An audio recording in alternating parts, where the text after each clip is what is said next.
Good evening, everyone. I call this meeting to order for Wednesday, April the 16th. Seeing everybody here, we'll begin item 2, a moment of reflection and respect.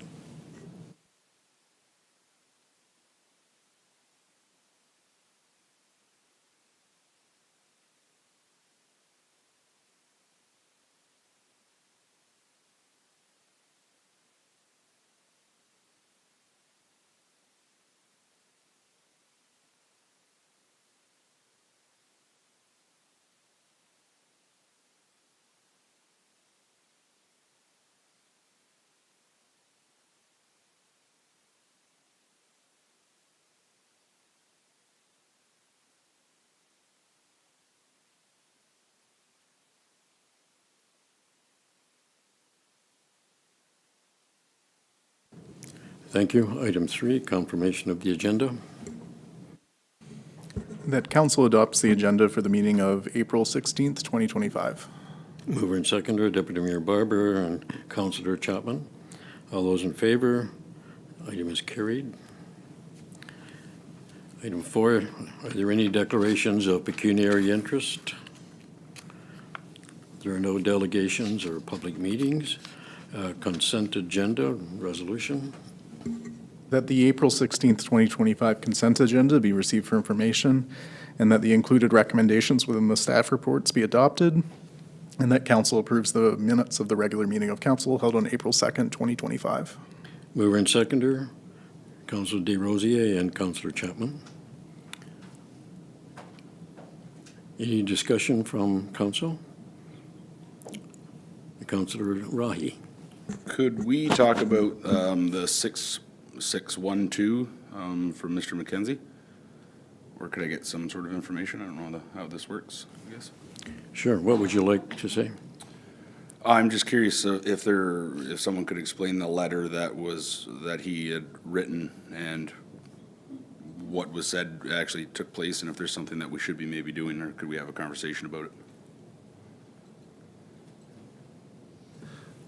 Through you, Mr. Mayor, I could perhaps start. I don't know if Terry might want to jump in and add anything. With Mr. McKenzie, we had a request to show him the building, and we thought that would help assist in his understanding of that the condition of the building is acceptable and there's no danger of it falling down. Certainly, as his previous background as a retired solicitor, is dealing with arguing building collapses in court, in which case you would have an engineered stamped study for after something like that to argue the merits of it. But what we've done with the building with the IRC report represents the best practices in municipal facility management. So you go into a facility, if you don't see a crack in the wall, if you don't see something failing, you don't go to that additional effort and significant cost of doing an unnecessary level of study.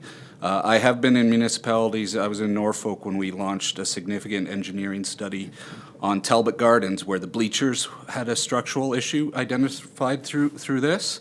And I believe the cost of that was over $100,000, but we don't have any issues identified with this building, so it would be similar to stubbing your toe and going to the doctor and asking for a CAT scan. But certainly if council does want to go down and have that additional level of assurance, there's nothing preventing council. Staff just thinks it's an unnecessary cost. And our expectation, I think the only reasonable expectation would be that the outcomes of such a study would probably substantiate what staff have communicated on this issue to date. And I don't know, Terry, do you have anything to add?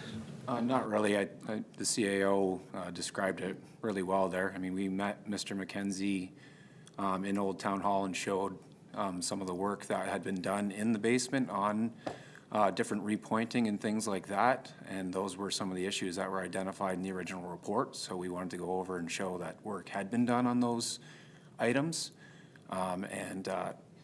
Unfortunately, there is some areas that you can't see in the basement. So he was wanting to do further analysis, like subsurface studies to study the footings and foundations of the building that you can't see. I certainly appreciate the concern shown by Mr. McKenzie, and this issue has come before council several times already. We will be starting deliberations on the new budget in June, just a month away, and I would, ask council at that time, let's dive deeper, I guess is the word they use these, take a deeper dive in terms of what we can do with the building at that time. So it's only about a month away before we can discuss it in terms of taking another look at how we use the budget for that. Okay. Any other discussion? Okay, thank you. Any other comments on any of the other items in the consent agenda? Seeing none, all those in favor? Is carried. Thank you.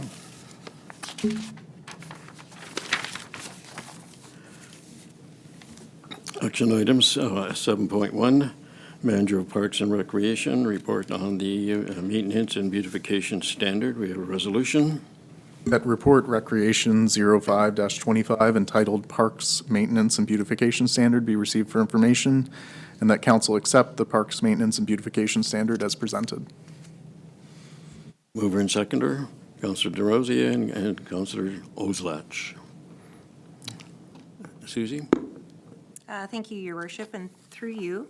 The report that I brought before you tonight is twofold, I suppose. It's a little bit of reporting on the success of the Parks Task Management System from 2024, which is a result of the Parks Management Program that was implemented in 2024.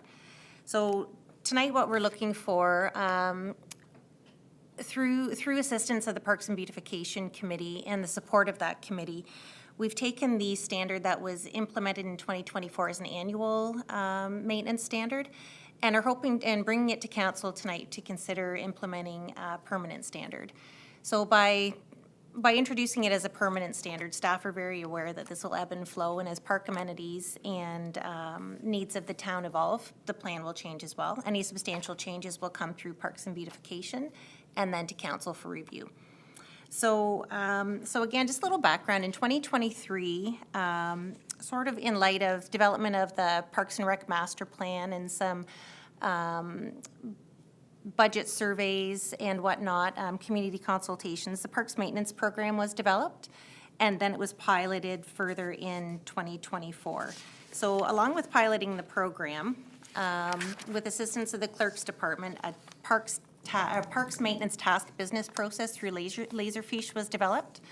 So what we did was take all of the tasks that were in the Parks Maintenance Plan, implement them into a Laserfiche process. So as staff were completing tasks, they could then complete them in this, just on an iPad in this Laserfiche system, and then we could actually have some reportables to measure the success of the program.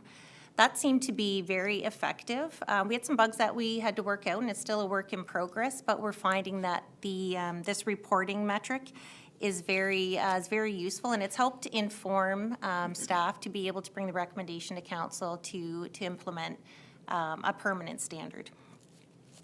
So some deliverables of the 2024 Parks Management Plan were that in consultation with Parks and Beautification Advisory Committee and our partners at the BIA, fewer hanging baskets were installed downtown. So to maintain the beautification of the downtown core and complement the banner program that was in place.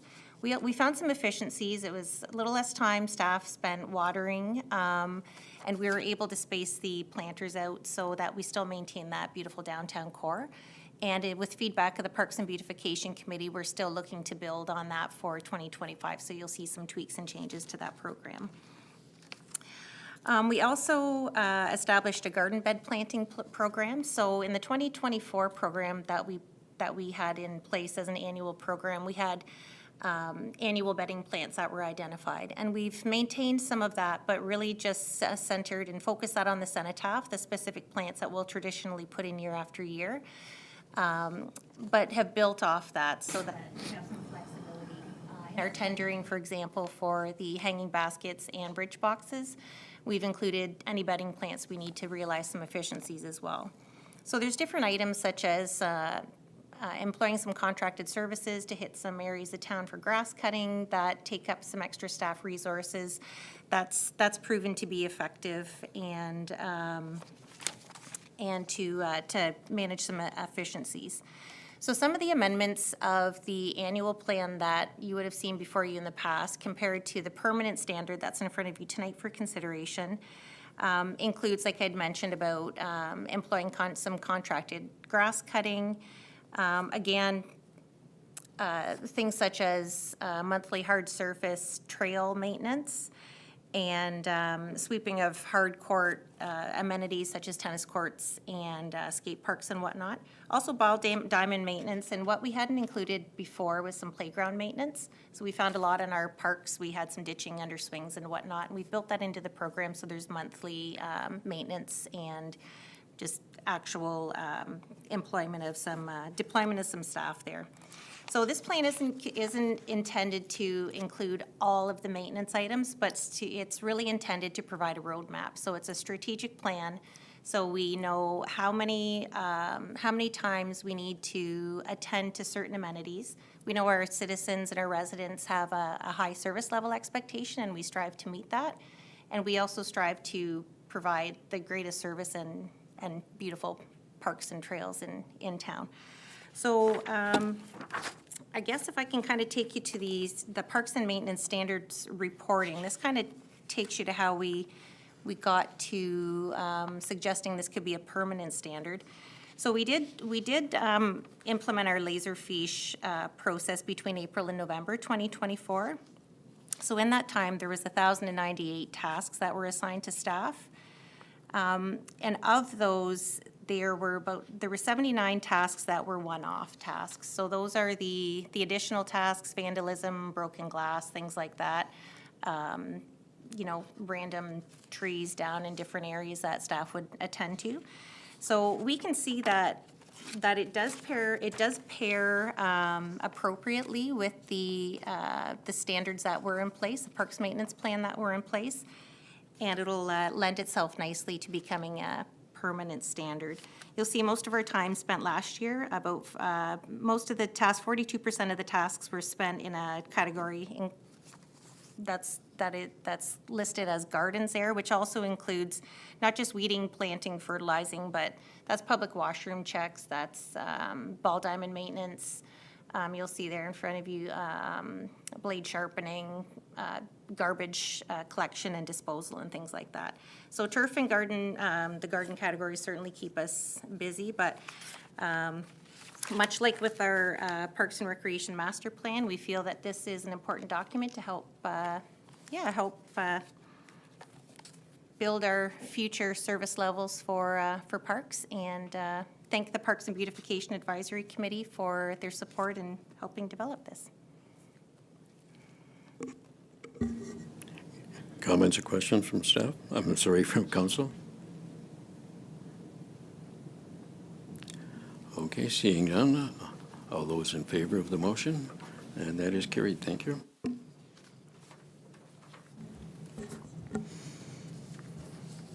Next item, 7.2, Director of Operations and Infrastructure, resolution. That report Operations 05-25 entitled South Street Preliminary Design, capital budget amendment be received for information, and that council authorize budget amendment to initiate the South Street reconstruction project preliminary design. Mover and seconder, Deputy Mayor Barber, Councillor Barber. Terry, I think, right? Thank you, Your Worship. Through you to members of council, I can provide a brief overview of the report. This report seeks authorization to commence the design for the next road reconstruction project identified in the 10-year capital plan.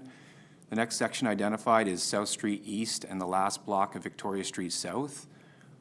Both of those blocks are the last on the associated roadways that need to be completed. So if you look at Figure 1, you can kind of see from the aerial photo that west of this location has been reconstructed to current standards on South Street. And then also north on Victoria Street, that has also been all reconstructed through a previous project. So these are the last areas, other than Pine Street to the north, that need to be done in this area. Elk Street is currently under construction right now and will be reconstructed this year. So to be successful with annual reconstruction programs, once the current construction season is taking place, so this year it's Elk Street, you must already be planning for the following year. The goal is to have this project tender ready for the fall. The town has seen very successful results in the past couple of years utilizing this tender strategy, which has allowed us to adjust the timing of the project, which will be discussed further at the next Finance Committee. A lot of the preliminary design works take several weeks to coordinate and complete. Things like the geotechnical engineering, they need to get locates first before they can do the drilling. So it takes a couple weeks to get the locates done, and then also a couple weeks to schedule the drill. Then you need to complete the work and do the reporting. So it takes some time to do a lot of these preliminary works. If we were to wait until the next capital deliberations, which occur in the summer, it will be too late to achieve fall tendering on the project. Therefore, staff are bringing this forward to position the town for the best possible project outcomes. Financially, if the project is approved, it will allow us to create a project code and capitalize all the design costs. Again, further capital budget discussions will occur in the next budget deliberations, which we can discuss the South Street project in more detail. And on that, I'll be happy to answer any questions council might have. Thank you, Terry. Council? Deputy Mayor Barber. Thank you, Your Worship. To Terry, part of this project is the continuing work to separate the storm and the sanitary sewers. Does this complete everything that is out there, or are there still more sections to go? Through Your Worship to Deputy Mayor Barber, it does not. This completes a good section of it. But there is I think there's 3 other sections in town that have combined sewers currently. And that's one of our main goals with the 10-year capital plan, is to remove all of these combined sewers from the town for various reasons stated in the report. But that's what makes this such a high priority road section to complete. Thank you. Councilor DeRosier. Thank you, Mr. Mayor. Through you, Mayor, to the Director of Infrastructure. I know many residents in this area, and several have specifically highlighted that the tree canopy is part of what makes this location desirable. Are staff and/or the engineering consultants able to prioritize tree preservation, or is this work going to be compromising that tree canopy? Can I get some clarification on that? Yes, that's a great question. Through Your Worship to Councillor DesRosiers, we'll always make tree preservation a priority. It's similar to, I know I'll reference Elk Street again, that any of the trees that were identified for removal were because of the existing water services or sanitary services ran underneath the tree. So unfortunately, there was a couple that had to be removed so that we could properly replace the water services and sanitary services. But other than that, we will do our very best to work around all the existing trees. There's other techniques like relining or drilling water services to further minimize tree removals. But I think South Street, we could definitely minimize the tree removals to absolute bare minimum. Thank you. Anyone else? Seeing none, all those in favor of the motion, and it is carried. Thank you. Item 7.3, Director of Financial Services, resolution. That report, Finance 07-25, entitled Quarterly Financial Summary Report, Q1, be received for information. Mover and seconder, Councillor Chapman and Councillor DesRosiers. Heather. Thank you, Mr. Mayor, through you and to members of council. I didn't have anything significant at this point in the year, but basically the notable changes in revenue are related to parking fines, which have generated through police service and bylaw enforcement. That also contributed to people wanting to buy parking passes and avoid the parking ticket costs. We also have paid out the majority of our community partners in Q1, so you'll see a lot of those at 100%. That helps with their cash flow management. Overall, there's nothing, as I said, notable to add. There has been some funding advanced from the Hughes project. So for the optimization of the lagoons project, there was 1.14 million advanced. So you'll see that, and you'll see it being taken out and put into reserves in this report. I did have a couple questions from council regarding unrestricted reserves and what they were. So I always include an estimated reserve balance just for your information. Some of the unrestricted reserves are related to legal reserves or related to EECC capital. I just roll them up and call them unrestricted. It's just an accounting term based on if they were obligatory or restricted, they would be based upon user rate studies or legislative requirements such as OSIF or CCBF. Those would be obligatory. The fact that they're just called unrestricted doesn't mean that they're, there for the taking, for lack of a better term. They're referenced in a reserve policy, so there's 16 unrestricted reserves that we have that roll up to be that 4.8 million estimated at year end. Some of them are for parks, technology. We have a fire communications reserve. They're established through bylaw and set up through council. So hopefully that makes sense, and we can deep dive into the detail of the reserves in the Finance Committee. But if there's any other questions that council may have, I'll try to answer them. Thank you, Heather. I'd like to follow up just briefly with the reserves kind of understanding. When you're looking at unrestricted reserves and, people kind of look at that number and say, wow, we got a lot of money there. Are there a couple of questions. One is, are there any items that haven't been posted that would change significantly the amount of reserves in the unrestricted reserves? And secondly, is it true to say that most of the funds in the unrestricted reserve are committed funds? Yes, through you, Mr. Mayor. So the first question was the unposted journal entries. So we have to wait for the Earth declaration and the Earth AGM to happen so we could see if there's a dividend declared.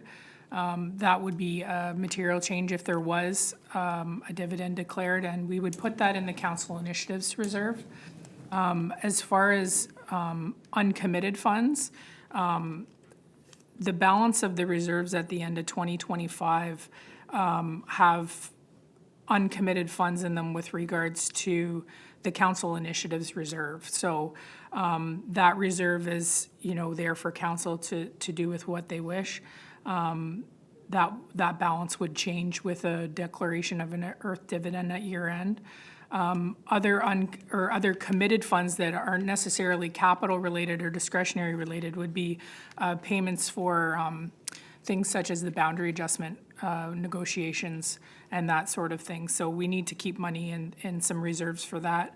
Other reserves that, are unrestricted that we're going to need to do some transfers even still before this year end are related to the EECC reserve. So we need to fund the remainder of those projects. Once we receive some tenders from that, I'll suggest to council to take money out of asset management, move it into EECC. We're also waiting for parks and recreation tenders to come through, and I'm going to request that council move money because we don't have the money in those parks reserves to move from asset management to parks. So technically they're uncommitted, but they're committed to budget related because we're waiting for tenders results to come through. So I hope that answers your question. Yes, it does. Thank you. Sorry for that interruption. Any other questions, comments? Councillor DesRosiers? Thank you, Mr. Mayor. The report notes an increase in equipment and tool purchases related to water meters. The line item is currently sitting at, I believe, 116% of the annual budget, so it's around 53,000. Are we expecting any additional expenses underneath that line item? Through you, Mr. Mayor, to Councillor DesRosiers.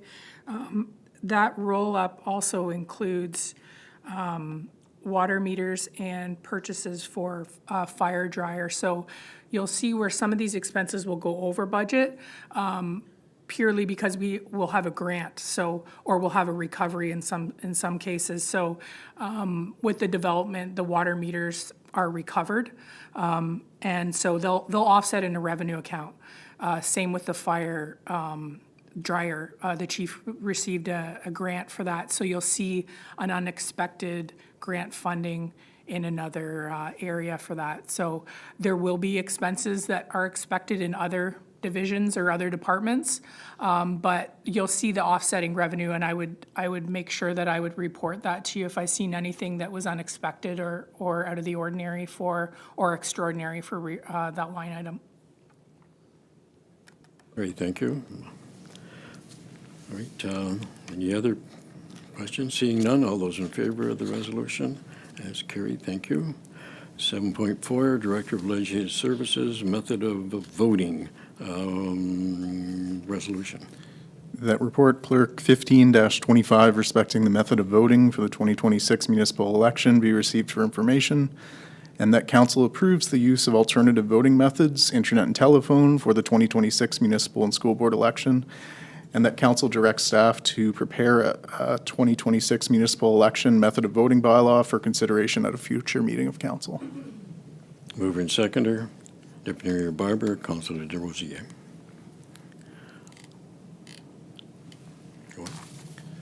Yes, thank you, Mr. Mayor, and to council.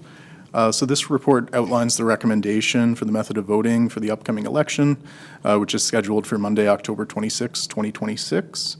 Under the Municipal Act, municipalities must decide their method of voting by May 1st of the year of the election, and that includes alternative voting methods such as internet and telephone and any voting equipment. And early approval allows for time to secure a provider and prepare the necessary procedures. So staff are recommending continued use of internet and telephone voting, building on the successes in 2018 and 2022. In both elections, the voting was secure, accessible, and efficient.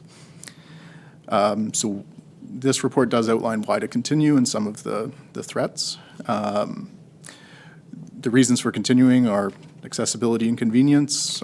Internet and telephone voting allows voters to vote from home on their personal devices. It also allows voters with mobility challenges or who cannot travel easy to not need to visit an election or a voting location to vote.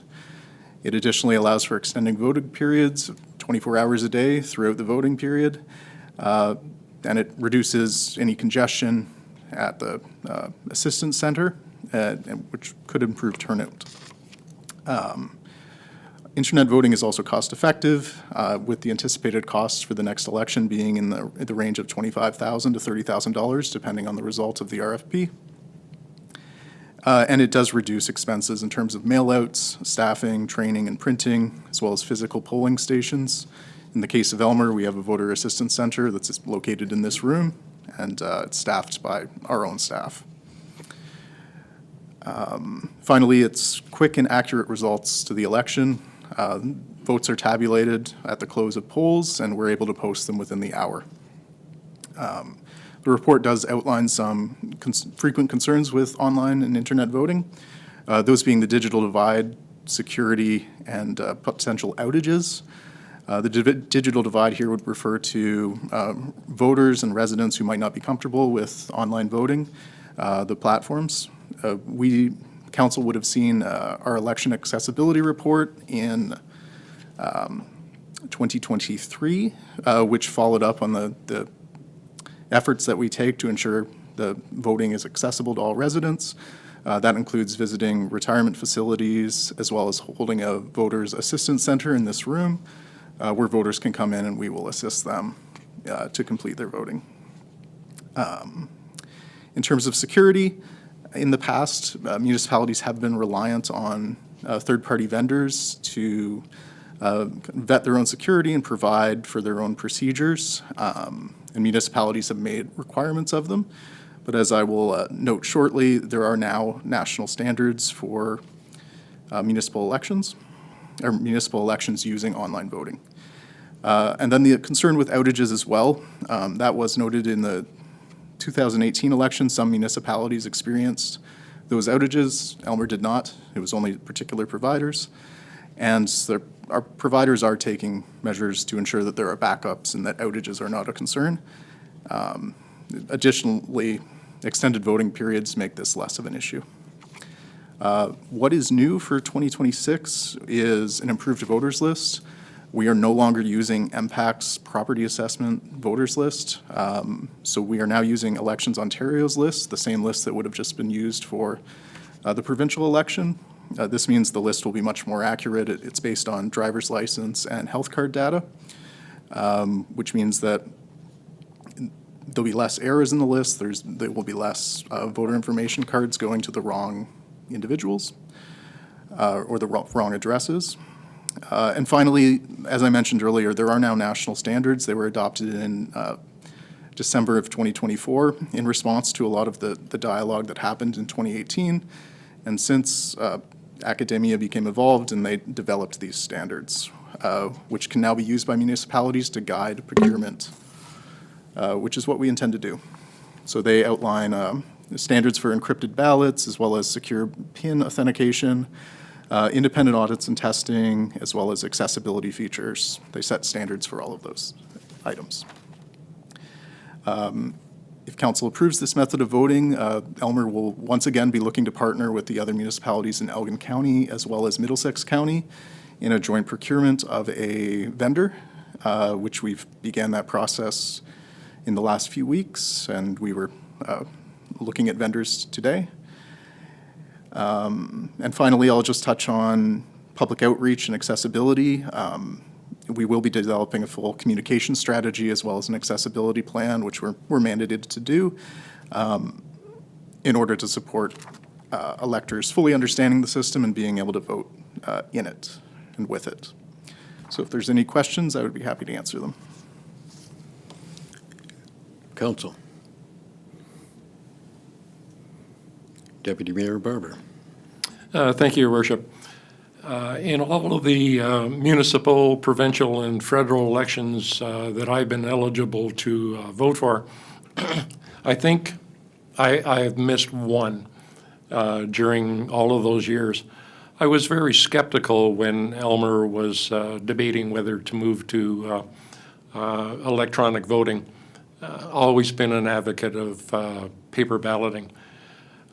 After the experiences with it, the electronic voting, and the reassurance that the people that were skeptical did not have access to electronic equipment to make their vote at home or were uncomfortable with the telephone system, by them visiting this building and this room and supported by staff who help them, while maintaining their confidentiality, to go through the process and cast their ballot.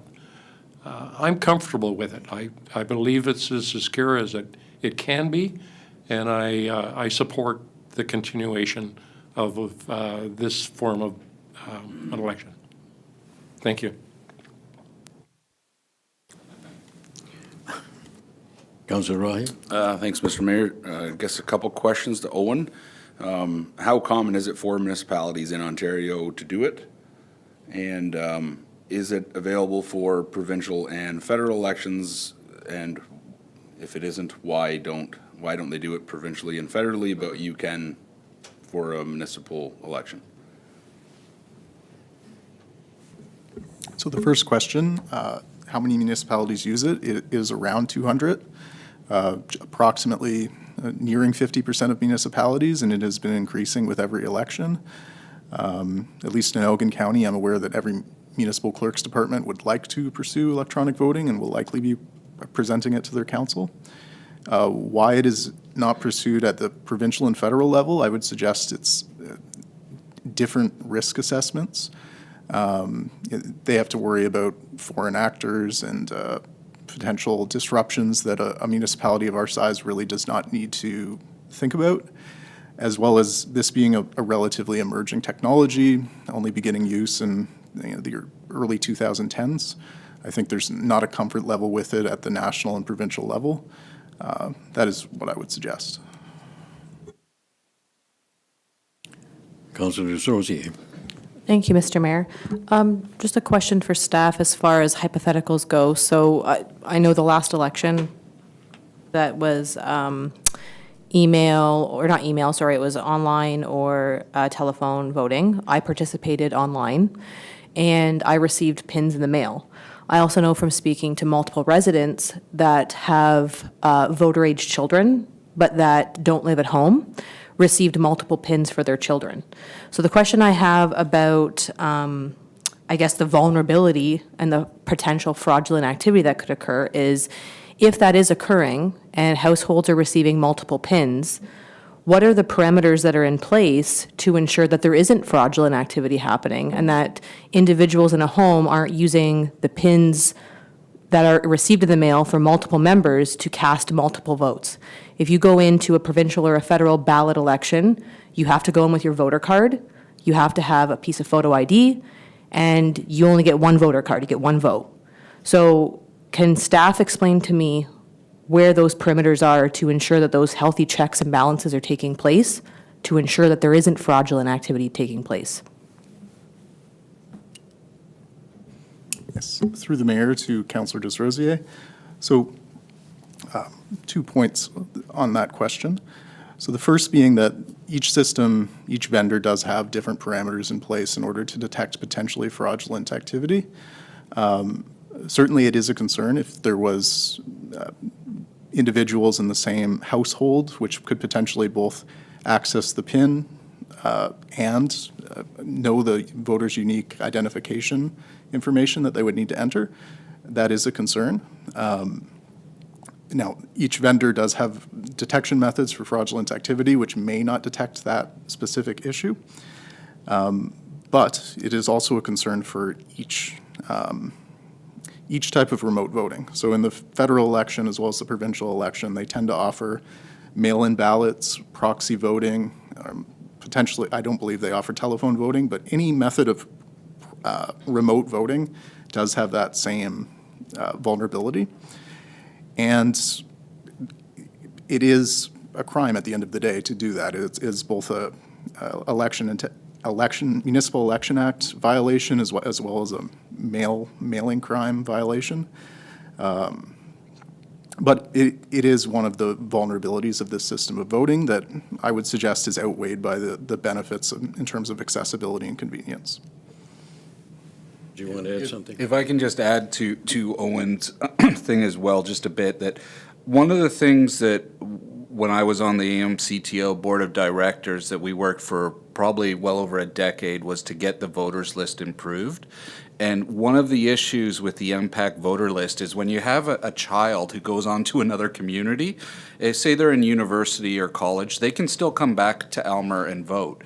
But the MPAC list wasn't getting when those kids were out of college or university. So you were having people who had kids who hadn't lived in a community for 10 or 20 years, and they were still getting issued potentially ballots to vote in the local election. And it got to such a point that AMCTO took a position that was the potentially risking the validity of the election process for local municipalities. So now we have the provincial list. It's based on driver's licenses. So when those kids move, they're off the list. So that will significantly improve and reduce the potential for that specific issue that also exists in mail-in and voting, which is telephone voting is widely used in Northern Ontario where they don't have connectivity. So there's a lot of places that have this and different methods that have exactly the same issues as internet. Anyone else? You have another question, Councillors? Just more comment. I feel that the alternative voting method, like internet and telephone, while it does offer convenience and some financial benefit, I personally, I can't support this implementation at this time due to the concerns about the safety. There's no provincial support to govern these systems, and I believe it leaves municipalities vulnerable to fraudulent activity more than a standard paper ballot would at this time. So with both the provincial and the federal governments choosing not to adopt these alternative voting methods due to the associated risks, I believe Elmer should also follow suit. So I will be opposing this, and I will request a recorded vote. All right, thank you. Anyone else? Seeing no one else, we'll do the recorded vote. Councillor Rahe.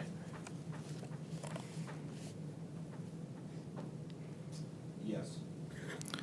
Councillor Barber. Yes. Councillor Chapman. Yes. Councillor Desrosiers. No. Councillor Oslich. Yes. Deputy Mayor Barber. Yes. Mayor Cookit. Yes. And the motion is carried 6-1. All right, thank you. Item 7.5, Director of Legislative Services Award RFP Parks and Recreation Software Management Resolution.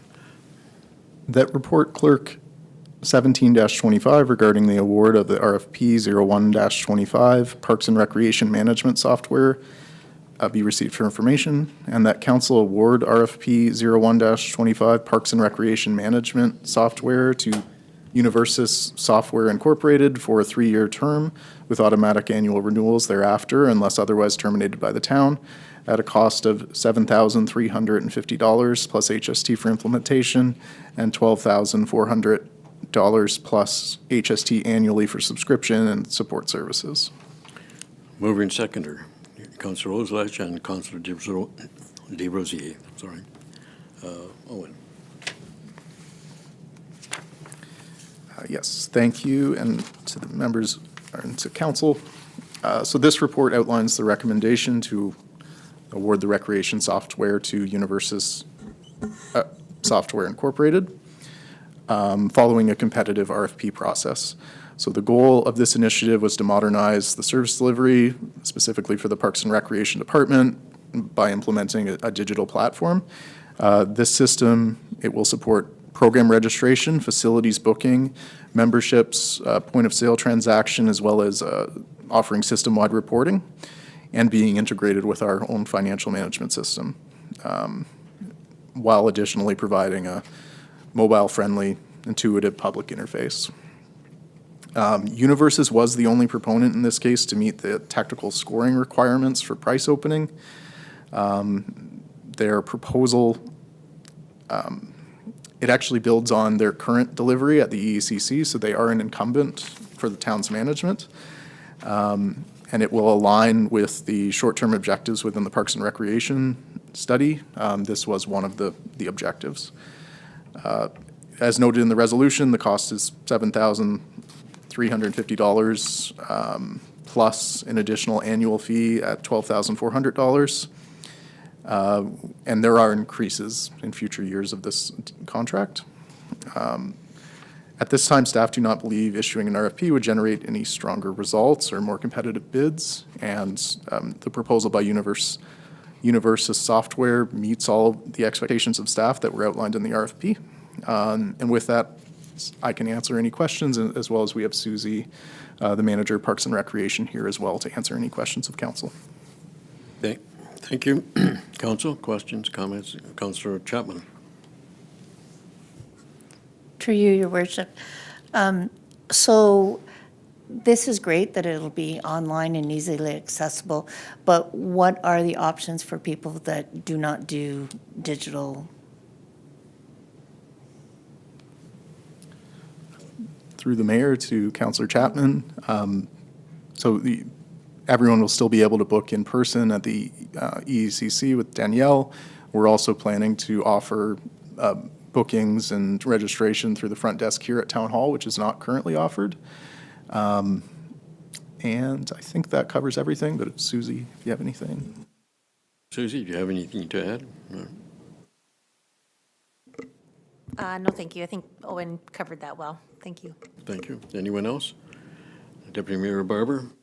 Thank you. Does the 12,400 call cover any software or hardware upgrades or changes through the term? Yes, through the mayor to Deputy Mayor Barber. It does, this is a live product, so for example, their website is planned to have an update in the next 4 to 5 months that the town will benefit from. So any update that the software releases in that next 3-year period or beyond that, if we can choose to renew, will automatically be provided to the town.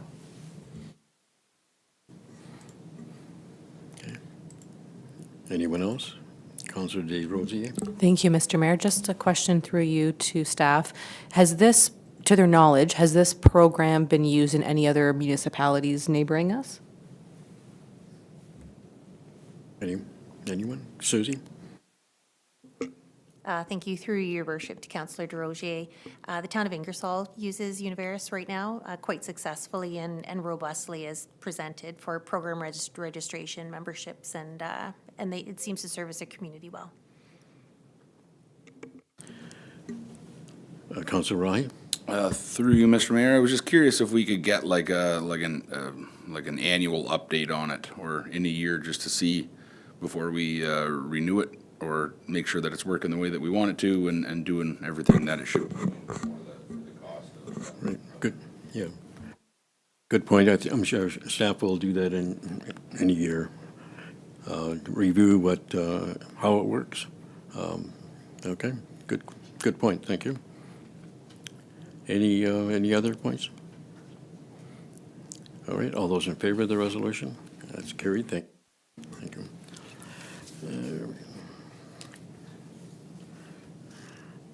I think, the next 7.6, all right, Director of Legislative Services, the procurement of Integrity Commissioner Services. Resolution. That report clerk 18-25 regarding procurement of Integrity Commissioner Services be received for information, and that council approve a cooperative sole sourcing of Integrity Commissioner Services from ADR Chambers, aligning the town's contract with that of Elgin County's, effective immediately and expiring in May of 2027. And that council directs staff to finalize a service agreement with ADR Chambers for the provision of Integrity Commissioner Services under the same terms as the Elgin County contract. Mover and seconder, Councillor Chapman and Deputy Mayor Barber. Report? Through the mayor and to council. So this report addresses the necessary procurement of Integrity Commissioner Services following the resignation of our former Integrity Commissioner, Robert J. Swayze, on March 25th, 2025. As council may be aware, this is a mandatory appointment under the Municipal Act, and we have filled it at this time as required by the Municipal Act on an interim basis with Elgin County's Integrity Commissioner, ADR Chambers, under the same terms of their recent competitive RFQ process. So the options before council tonight there are 2 options.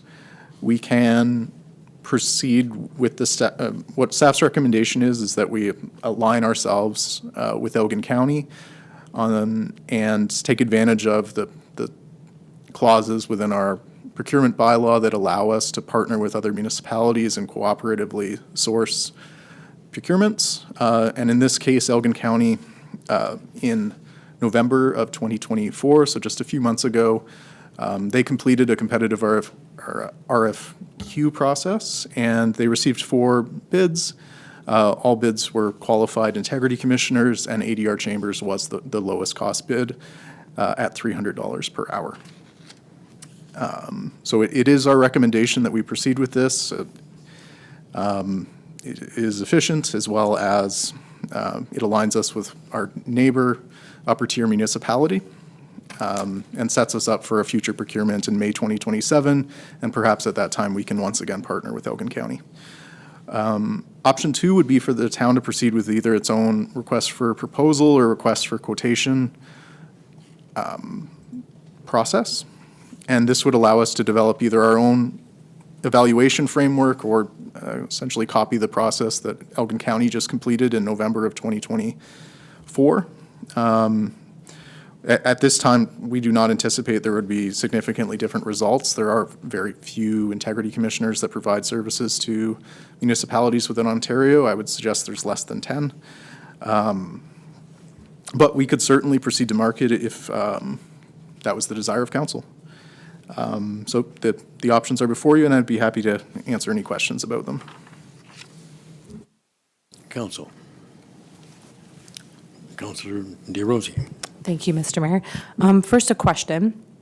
Why, if we are to partner with another municipality, why would we align with Elgin County, which is an upper-tier municipality, when our needs, governance structure, and budget closely align with our peer municipalities in our region?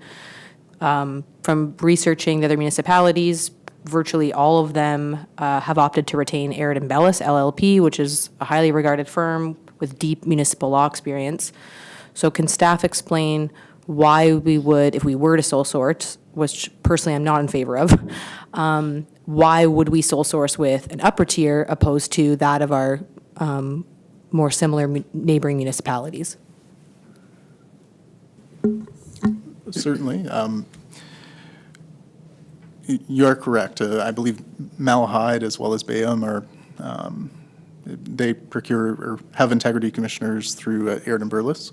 Why we would partner with Elgin County specifically is due to their recent competitive procurements. The other municipalities haven't recently conducted a competitive procurement, as to my knowledge. It was the recommendation of our former integrity commissioner that we partner with Aird & Bellis.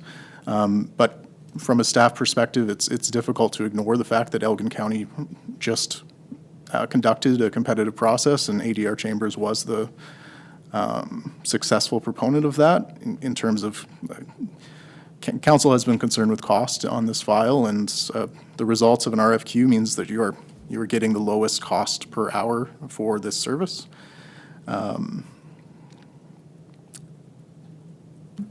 But certainly open to a request for proposal or a request for quotation if that's the desire of council. Councillor Rahi. Thank you, Mr. Mayor. I have a comment, I guess. I think we should throw it out there and see what else comes back. If we were to do this for something like a road, we wouldn't just pick one person, even if we thought it was the best price. And then I have a comment that I probably shouldn't say, but I don't think that there is one lawyer that I've ever seen that is worth $300 an hour. I think they're ridiculous. Hopefully we get a decent price and we never have to see them or talk to them. That would be ideal. But I think we should throw it out and see what else is out there. That's just my opinion. Thank you. Thank you. You remind me of the comment by one of Malahide councillors who said we should have scum lawyers doing this, but because they're cheaper. Anyway, sorry, side comment. Council. Deputy Barber. Thank you. I'm confident that staff has done their due diligence in reviewing the outcome of the Elgin circulation. And as it's a relatively recent RFQ, it would be, I think, unexpected to see any savings if we went out and did it ourselves. As Owen mentioned, a very limited number of companies that are actually doing this. And if we can piggyback on to what another level of government has done locally, why wouldn't we take advantage of that? Councillor Chapman. Through you, Your Honor. If we put out the RFP, and this ADR Chambers chooses not to respond, and the next lowest one is higher than this one, we can't go back to the ADR, is that correct? We have to do what our RFP provides? If they don't respond to the RFP, certainly, but I think, are there any other comments you have? Yeah. No, just when you issue an RFQ or an RFP, it's a legally binding document. So you can't go back to the $300 from ADR if you don't like the outcome. Thank you. You have another comment, Councillor? Yes, thank you, Mr. Mayor. I do have a comment.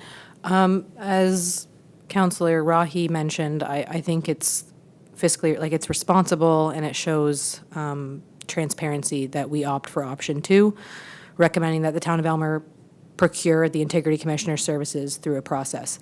Sorry, I was losing my voice there. While aligning with Elgin County's agreement may appear efficient, I feel it lacks accountability. A competitive process enhances the public trust, aligns with practice in comparable municipalities, and allows the town to assess providers based on more than just cost alone. I am supportive of this approach as it ensures fairness, transparency, and aligns with our strategic pillar of public service excellence. Thank you. Any other comment? Councillor Rahi. Could you put it out in a different way so we weren't tied to it, like an expression of interest, or how does that work, or is that not a thing? Andy? Through you, Mr. Mayor, I believe once you go out to issue, you have to honor what you issue. The only thing that you can change is if there's a significant change in scope, you can cancel the award and reissue, but the Integrity Commissioner services are so prescribed in legislation, you know exactly what you're going to get no matter what municipality you work at, essentially. Okay. I think staff certainly has done due diligence in terms of taking a look at what would be a economic solution to an integrity commissioner. I don't know that we should be looking particularly at an economic answer here.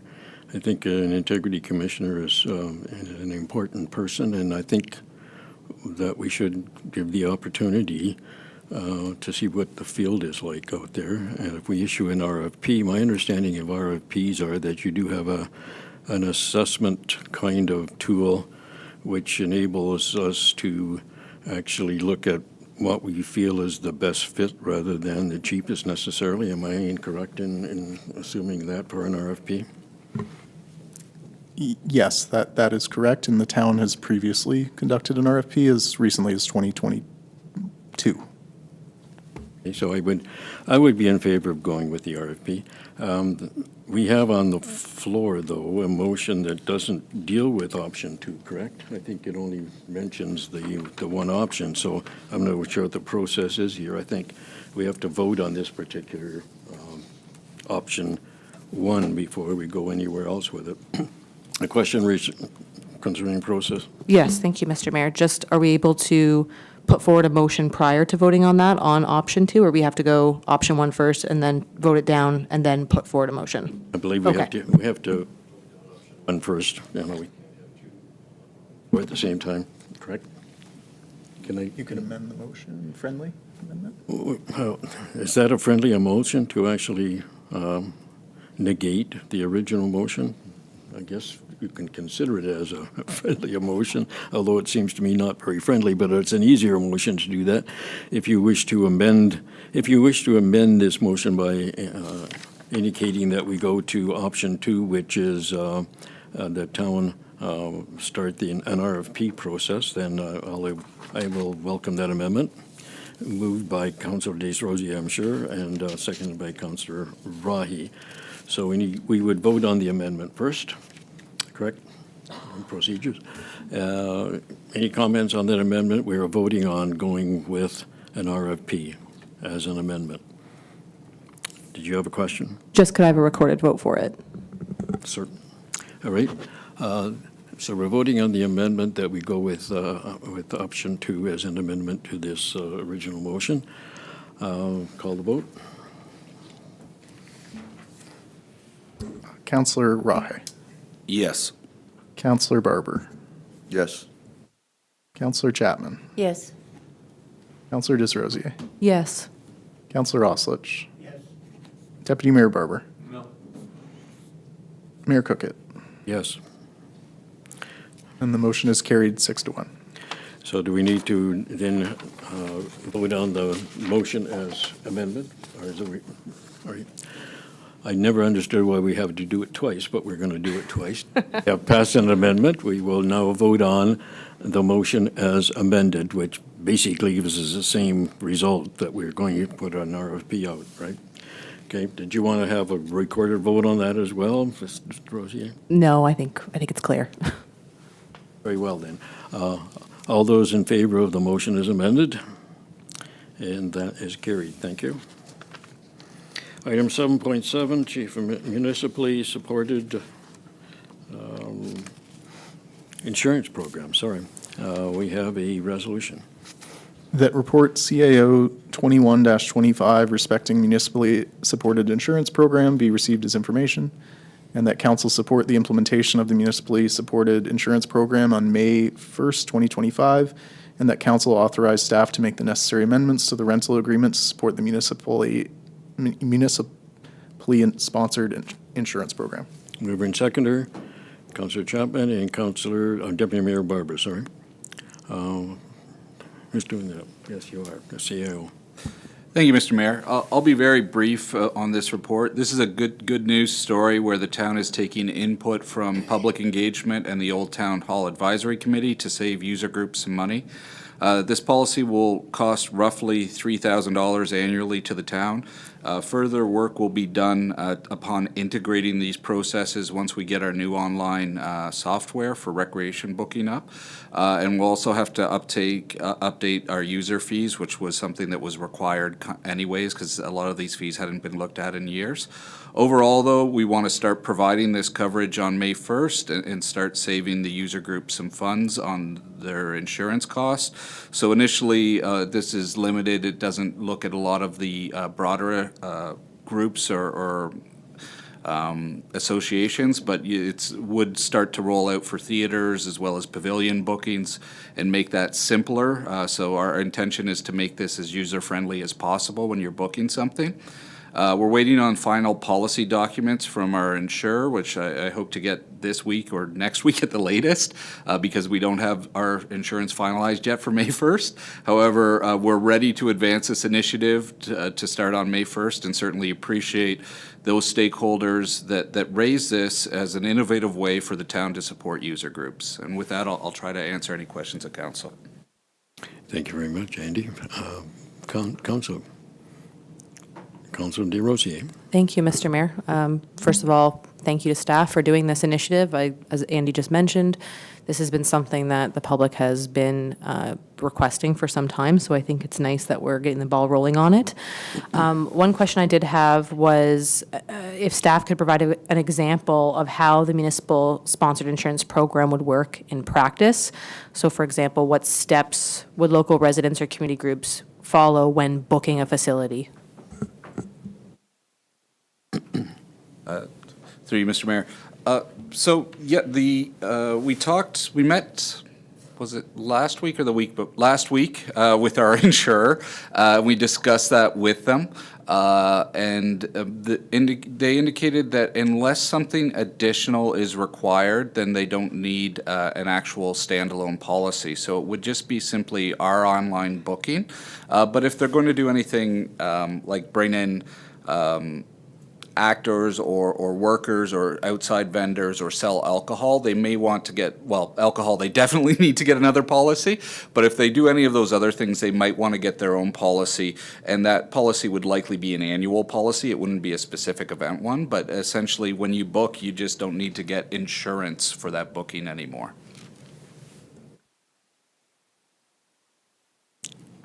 Follow up? Sorry, thank you. Just thinking off the top here, because it's not finalized yet, we wouldn't have any idea of a ballpark cost or? Through you, Mr. Mayor, so it will be free for user groups until we revise the user fee rates. Okay. Any other questions? Councillor Chapman. Through you, Mayor.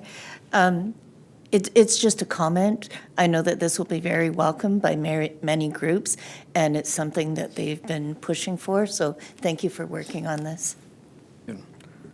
Deputy Mayor Barber. Thank you. I'll just echo those comments. User groups have been asking for this for a while, and it's great to see that it's finally going to happen. Okay. That's great. Very, very well done. Any other comment? Seeing none, all those in favor of the resolution, and that is carried. Thank you. Item 7.8, Chief Administrator Officer Strong, Mayor Powers. Resolution. That report CAO 22-25 respecting strong mayor powers be received as information, and that the council indicate their opposition to the introduction of strong mayor powers to the town of Elmer, and that notice of this resolution be provided to Premier Doug Ford and the Honorable Rob Flack, Minister of Municipal Affairs and Area Municipalities. Mover and seconder, Councillor Chapman and Councillor Rahi. Any discussion? Councillor Desrosiers. Thank you, Mr. Mayor.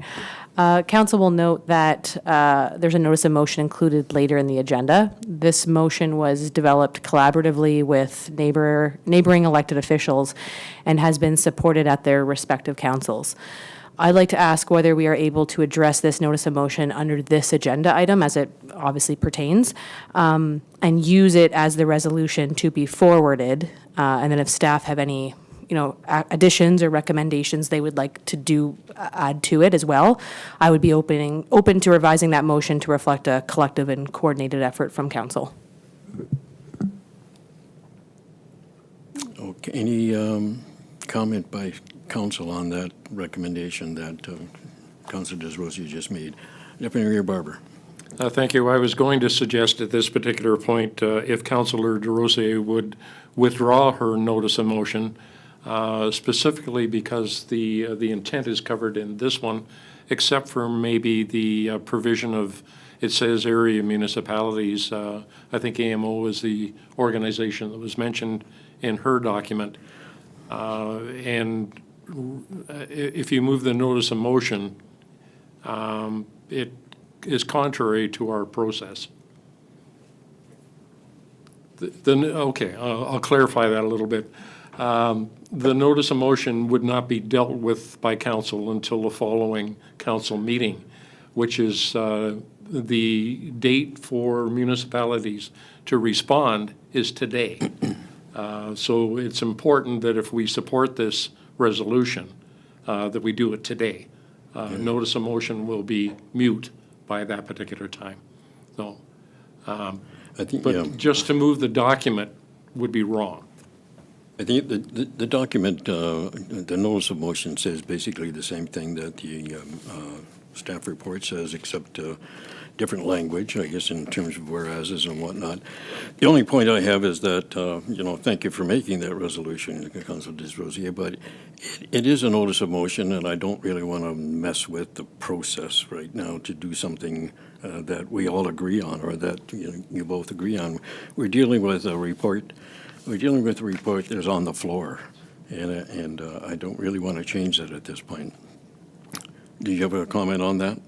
Yes, just a procedural clarification perhaps from the clerk that are we not able, it's not really necessarily has to be the notice of motion per se, but the language that is used in that notice of motion, are we able to amend our notice of motion to use the same context? Because like you said, the one in the report and the recommendation that's made, or the motion, is a lot more concise. The notice of motion that was developed collaboratively is fairly intricate and covers a lot. And I think it also demonstrates unity amongst municipalities if multiple municipalities are using the same notice of motion, or the motion essentially. So I think it would be in our best interest, especially to show that, or demonstrate that unity with neighboring municipalities, especially, sorry, losing my voice, that it's a joint effort, and it was a collaborative effort. So I think, are you telling me that we are not able to amend the motion to reflect the same wording that's in the notice?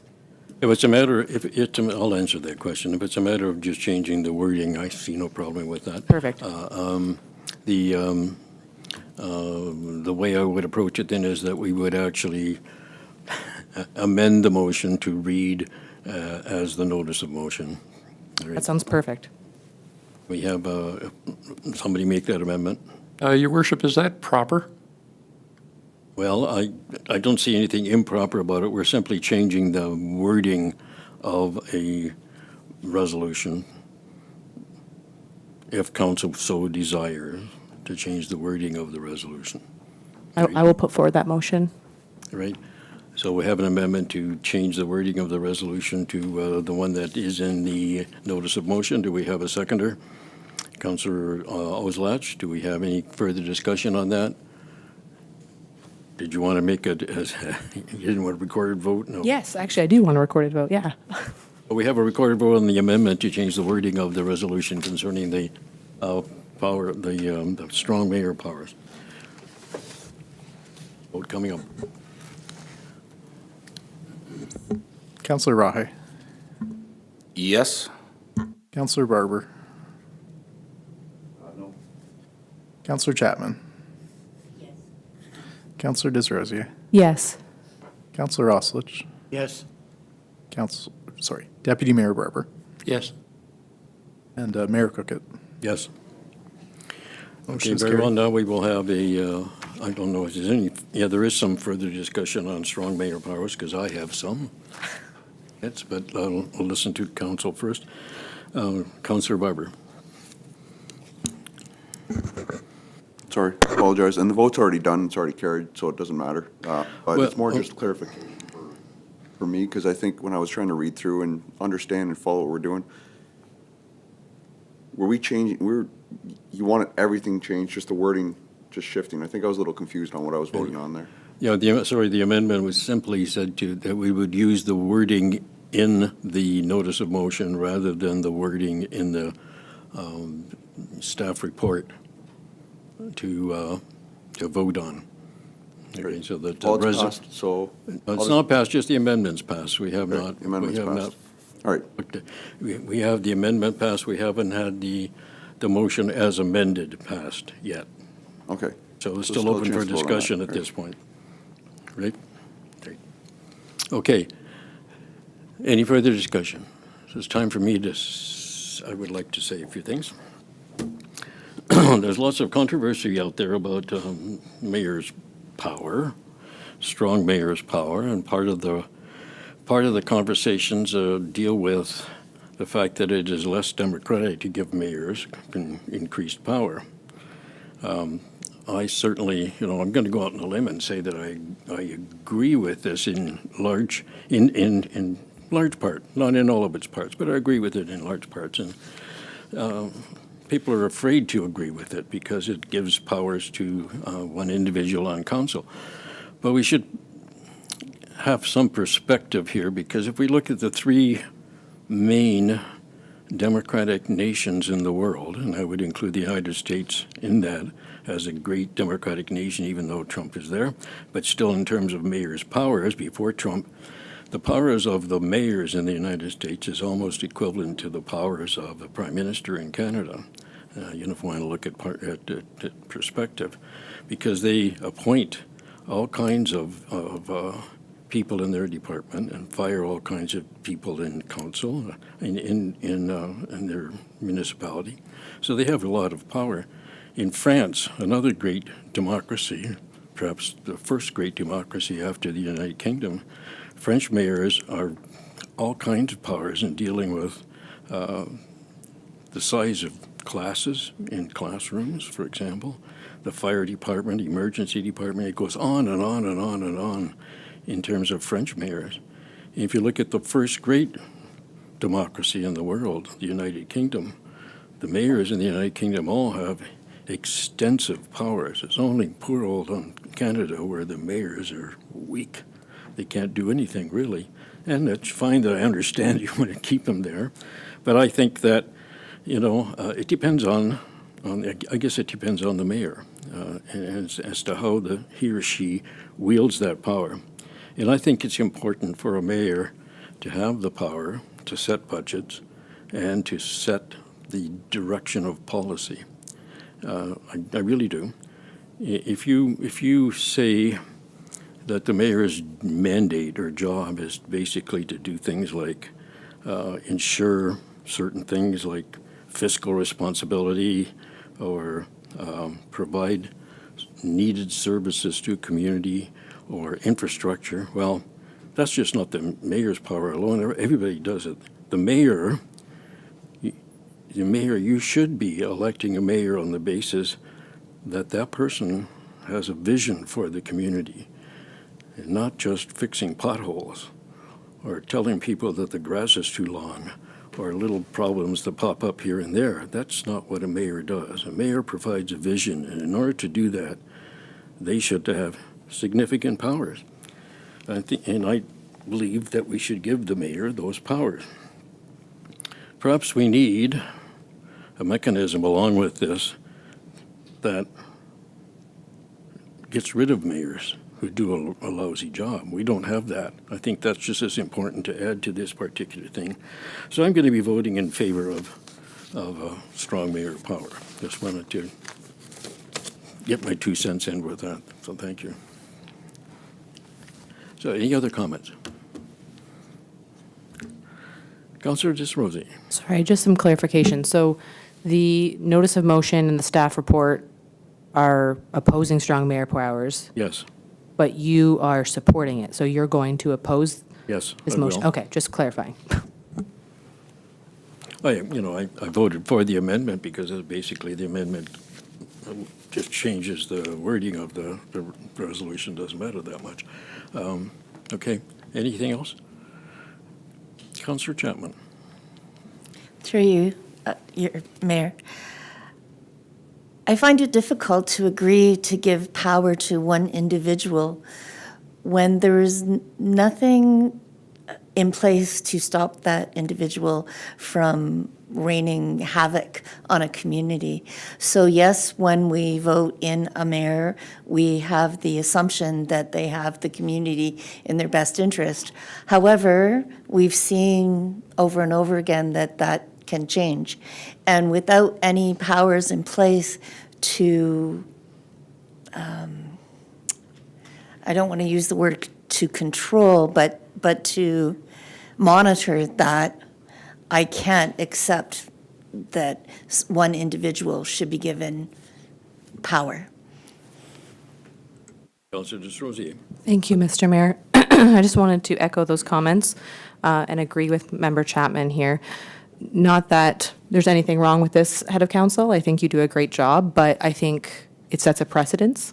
So, and also too, as much as I agree with you that a mayor should have a vision, the official role, according to the Municipal Act, says nothing about a vision. It says to act as a chief executive officer for the municipality, to preside over council meetings, to provide leadership, to represent at official functions, and to carry out the duties of the head of council under this or any other act. So I understand now that's being amended to include strong mayor powers, so it kind of includes it, but the original intent of a mayor, it was never just to carry the sole vision of the community. It was really supposed to preside over council, and council united and jointly, even if we have differences of opinions, whatever the majority's vision is, it is the role of the head of council to honor that. So I will agree with Councillor Chapman that I don't believe it is democratic, and I do not agree with it. So I will be supporting this motion. Thank you.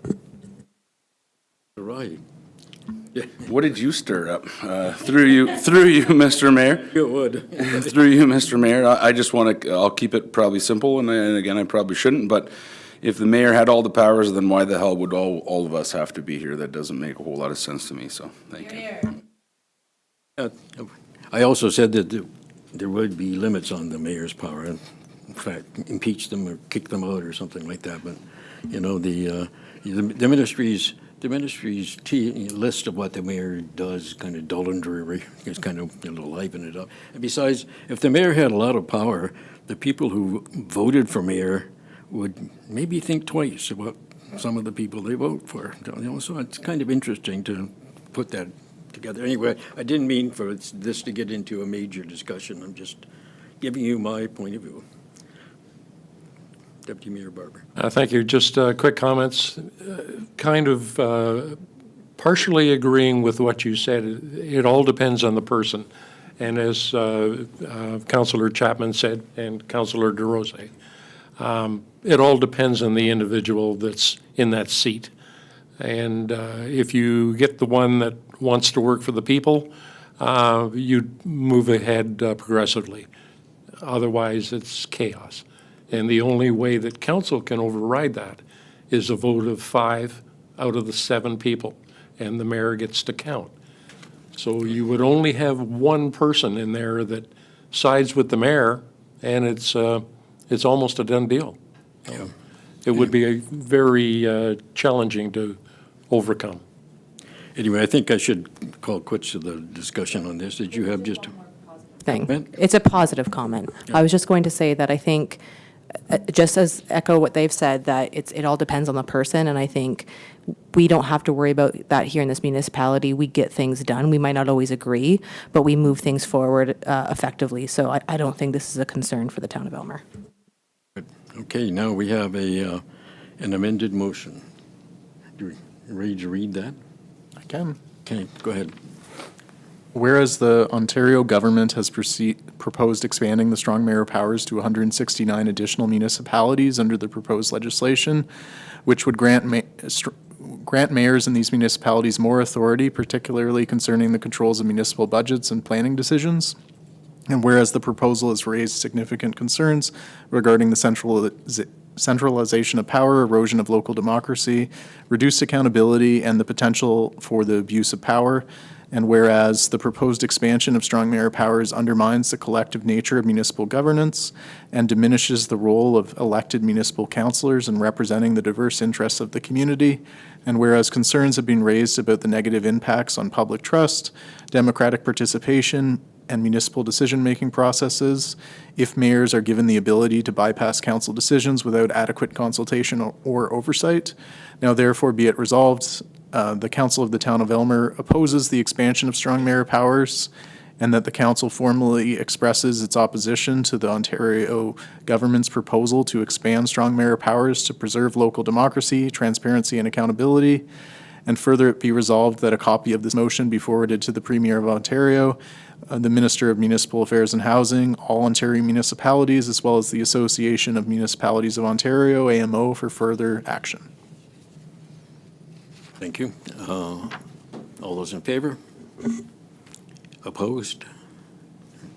Thank you very much. Now I have to apologize to Judith, who'll be taking a lot of phone calls. So next item, 8, new business and matters of urgency. 9, reading of bylaws and proceedings thereon.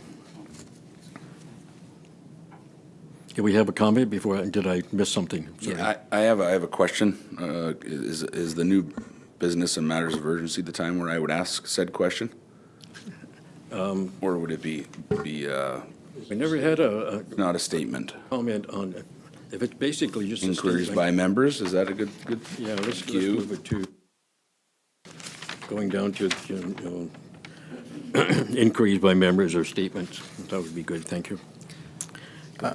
That council give 3 readings to and approves bylaw 28-25, being a bylaw to amend bylaw 07-18, as amended, referred to as the procedural bylaw.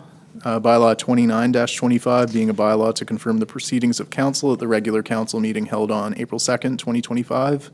And bylaw 30-25, being a bylaw to authorize the transfer payment agreement for the fire protection grant.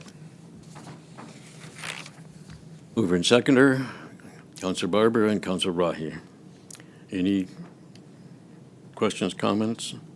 Seeing none, all those in favor? That is carried, thank you.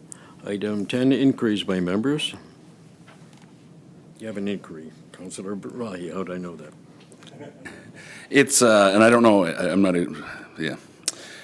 When you get driving around in the country, you pull into smaller towns and there's those, like the solar radar speed signs.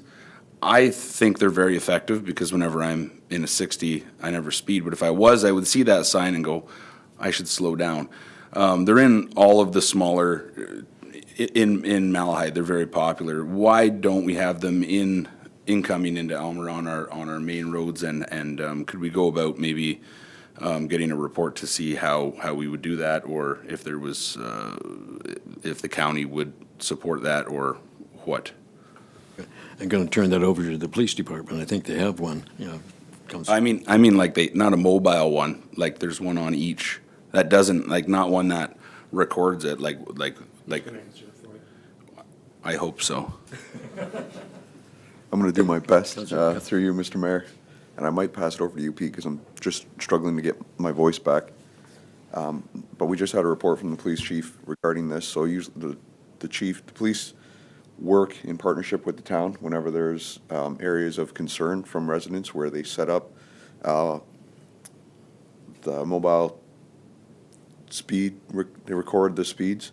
There's a couple that, from my understanding, that they use, some will actually show the speed, so it's that visual of, oh, there's a camera, it shows my speed, so cars automatically slow down, so it does help in those communities, but it doesn't give accurate, sometimes it doesn't give an accurate reading because it's like seeing a police car there. You see the camera there, you see the screen, the speed, you automatically slow down. But there's other ones that, yeah, and then speed up after. But there's other ones that can be used that you won't even tell are there. So when citizens say that there's an area of concern, the police can request that it gets put out. They can get accurate measurements of how fast people are driving through certain areas and then determine if more enforcement is needed in those areas. But if you're looking at just using something similar to what they have out in Malahide, just to try to slow people down long-term, I think the police chief would be a better person to answer that question. But Pete, do you want to jump in with any additional? Pete, can get Pete first. Okay. Yeah, ironically, I asked this question at a police board meeting last week, and the large mobile sign is obsolete. No parts available for it, so it's coming out of service. And as Councillor Barber mentioned, two types. One records data, and the other one records the speed. And with the cooperation of the Works Department, those two signage are going to be spread through the town. So we have them, or we will have them, and they'll be utilized. I guess. Do you have a follow-up on that? Yeah, sure. I guess my question is why are they permanent going into the other towns? And I understand the whole mobile thing. I got that. I get it. You can hide them, you can't hide them. They're mobile. They show it. They data, not data. Understand it. But why when you go into smaller towns, they have them. They're just on a pole. They're very simple. Yeah. Maybe at one point in my life, I may have drove past them to see if I could get them to go higher, but now I actually get them to go lower. And it was just kind of a question if the county was helping Malahide, for instance, put them up because they seem to be popping up everywhere, and I do find them effective. But I just didn't know if there was an initiative to do it on our 4 main roads coming into town. That's all I was asking. Okay. Can I leave it with the police department to give you an answer to that and bring it up? And Thank you. there's probably a good reason for that, but we don't know what that is. Okay. Any other inquiries? No? Oh, Councillor Desrosiers. thank you. I've been contacted by residents who are concerned about the rising presence of drug-related syringes in public spaces, particularly in areas that are frequented by children. One of the recommendations brought forward has been to increase the number of Sharps disposal boxes throughout the town. In addition to expanding availability, residents have also suggested that these boxes be placed in more strategic, high-visibility locations to encourage proper use. They've also recommended that clear signage and public education campaigns be implemented to inform the community about the purpose and location of these disposal units. Can staff advise whether there is an opportunity to review potential expansion of this program, including identifying higher traffic or higher risk locations and incorporating signage and public education as part of the broader community safety initiative? Thank you. I think the police are the ones that deal with this issue too, aren't they? Councillor Barber?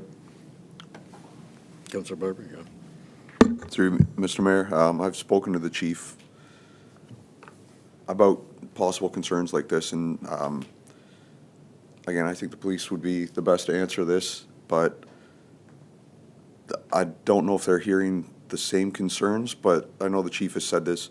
Some of the issues, like if there's specific concerns that the police need to hear what areas of concern so they can go look. I know I myself have found needles when I've been out in certain areas, and I've called and reported to, I've called the non-emergency number, so at least that way it's recorded that this is an area that there's been a needle and the police come out and they grab it and they dispose of it.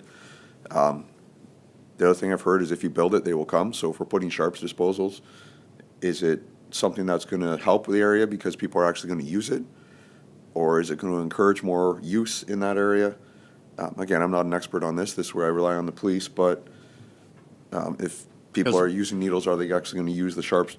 I don't know. I would like to maybe just get some feedback from the chief on if this is something that would benefit the community.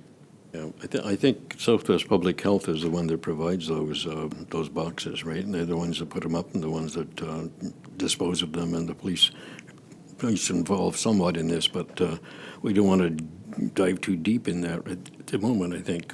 Do you have a follow-up? Yes, thank you, Mr. Mayor. I was specifically actually told that the town has one behind the Parks building in Kinsman Park, I believe, and it's serviced by ECS Cares.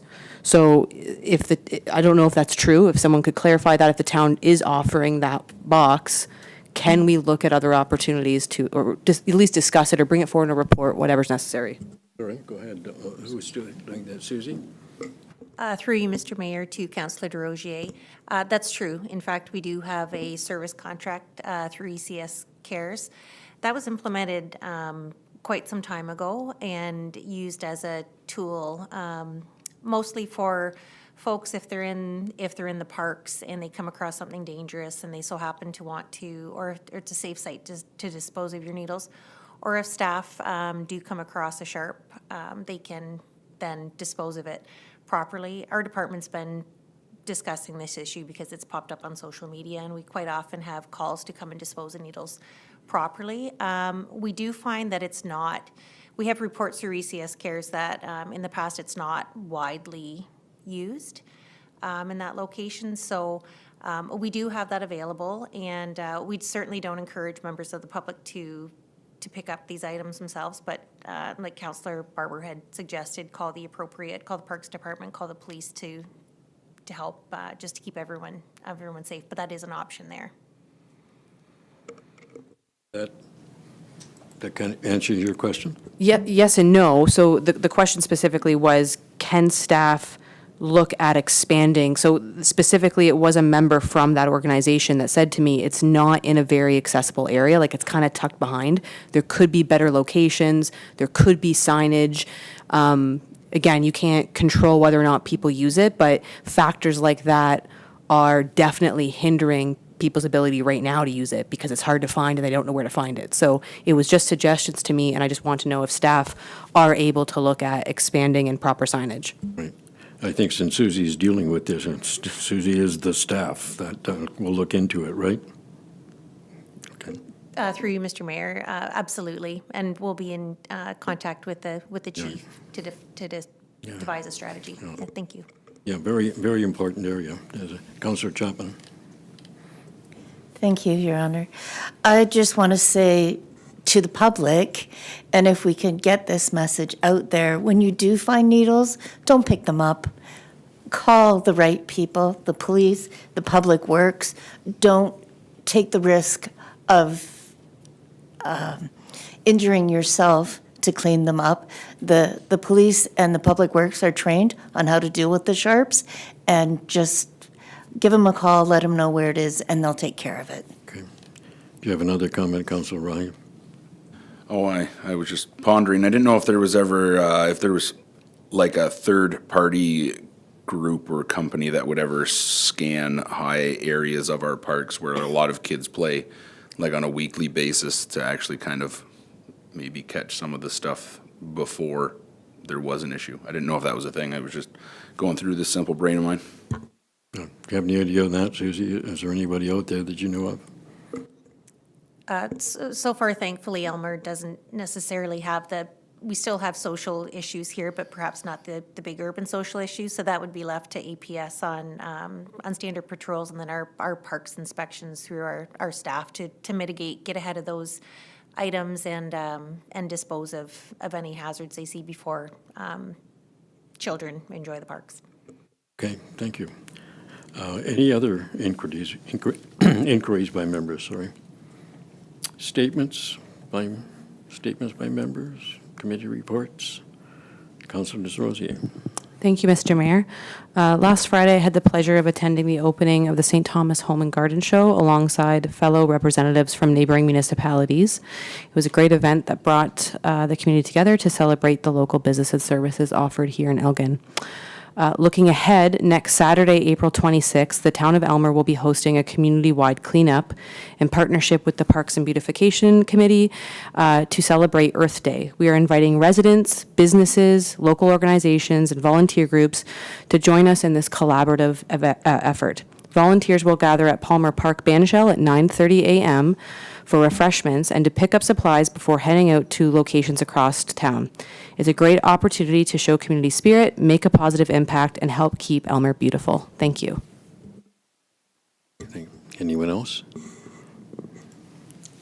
Okay. There's a report of the mayor. I do have a few things I want to talk about. I'll be as brief as I can, as I usually am. I'm brief. Last week, there were two evenings of very important, issues dealing with the town of Elmer. So I wanted to go over what the process is and where we are in that process, because I'm still getting a lot of misunderstanding about the library, and I'm still getting some misunderstanding about the boundary adjustment. So I want to go over those quickly, and I'm not going to ask for any comments or questions on this because this could lead forever. I'm just going to throw this out there as information.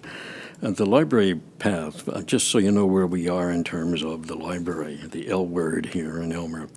On May the 6th, it's coming up now, on May the 6th, the county will have a public consultation at the complex. 2 weeks after that, there will be a survey by the county, which people can indicate what they think of, I guess, where to put the library or about the complex. I'm not sure, but there will be a survey about somewhere around May the 20th. Following that, the library department at the county will report to county council about what they have decided about a library at the complex, what the consultations have shown.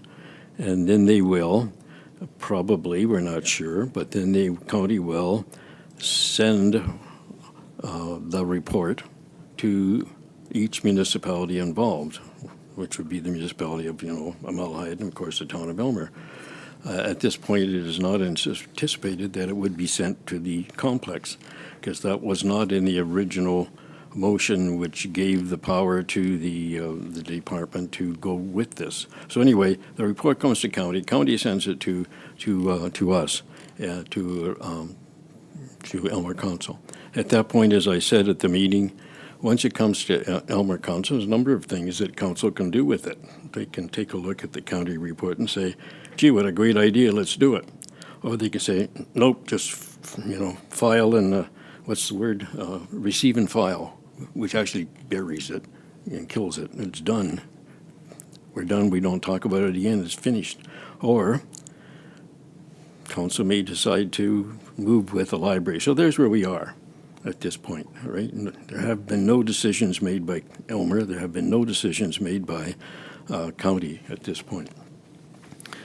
The boundary adjustment, well, it was a long process, and it's a process that Elmer has not gone into for a long time. I think the last process was 15 years ago, something like that. Beginning in October 2023, that's more than a year and a half, about a year and a half ago, I sent a letter to the mayor of Malahide indicating that Elmer has intentions on boundary expansion. And we laid out a number of areas that we were interested in. And this is even before we got to Stantec or to consultants or anything. We laid those out because we wanted to do, be transparent as possible in terms of where we were headed. And so I got a reply. This was in October of 23. I got a reply in January of 24 from the mayor of Malahide asking for some specifics. We could not provide any specifics because we hadn't taken anything to council. We hadn't looked at any of the process or anything, so there was no specifics that we could actually provide Malahide with. At that point, we did ask for Malahide to negotiate, and there was nothing forthcoming in terms of negotiation at that point, so we engaged a boundary adjustment consultant, Stantec. And as you know, we went through several processes of looking at the lands around Elmer and evaluating them based on the standard procedures for boundary adjustment between two communities. We had two public meetings. I'm sure some of you were at both of those public meetings. Take a look at how those lands were evaluated and answer some questions. And then we had a council public meeting just last week. We have since then, was that today or yesterday? I can't remember. Yesterday, maybe I sent the Township of Malahide answers written by staff and myself. Sent the Township of Malahide answers to their questions they came up with at the public meeting. We haven't heard anything back yet. We don't expect anything back right away. I believe we have acted, as transparently as we can and as politely as we can. The next steps are to meet with the Townships of Malahide. We hope to meet with them, and I really do believe, honestly, that this boundary adjustment is going to benefit both Malahide and Elmer considerably. But we are in negotiations, so both parties are kind of looking at, areas that they can negotiate. And if we need to go beyond, if the negotiations break down with Malahide, then we need to go to the county and the province for final approval. But it is a process. I guess I'm saying that we went through this process over the last year and a half in a very transparent way. Okay. Thank you for listening. I hope I haven't complicated it even further, but anyway, that's the process we went through. Last item, I usually give a mayor's thank you. This time, I'm going to give a thank you to an organization who, I guess it started, let me put it this way, Parkview Heights has a kind of part of this. You'll realize this as they go through this. The mission of this organization is relief of poverty, to provide and operate nonprofit residential accommodation and let me read that again, relief of property to provide and operate nonprofit residential accommodation. And this organization is a nonprofit organization. I'm not sure how well it is known in Elmer. Maybe it's known extremely well, but I certainly didn't know anything about it when I first became mayor. It's a nonprofit organization that has focused on affordable housing since 1972. It has built 15 affordable units in Elmer by working with social services and with CMHA, and has really done a great service for affordable housing in Elmer.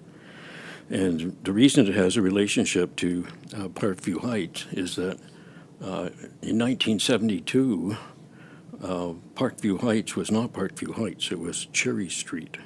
And so the organization simply is Cherry Street in Elmer. I'm sure you've all heard of it. Anyway, I send them my thanks. And at the end of my comments. Okay, meeting closed to the public. That council moves into a meeting closed to the public at 8:42 p.m. to discuss the following matters. Human Resources Manager Report 02-25, Human Resources Complaint Investigation Report, and that consideration of this item is closed to the public pursuant to Section 239, 2B and D of the Municipal Act as amended, as the subject matter pertains to personal matters about an identifiable individual, including municipal or local board employees, and D, labor relations or employee negotiations. Mover and seconder, Councilor Desrosiers and Councilor Rahi. All those in favor? As carried. We'll have a brief recess until we can reconvene in back there.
Ready yet? Are we on yet?